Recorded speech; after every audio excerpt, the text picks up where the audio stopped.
Spencer, I have a joke for you. There's a blonde lady. She buys a really expensive car.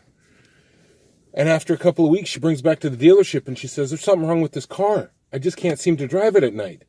And the dealer goes, wow, that's really strange. Well, we'll check it out. So he takes it into the shop. He looks it over. Everything seems fine.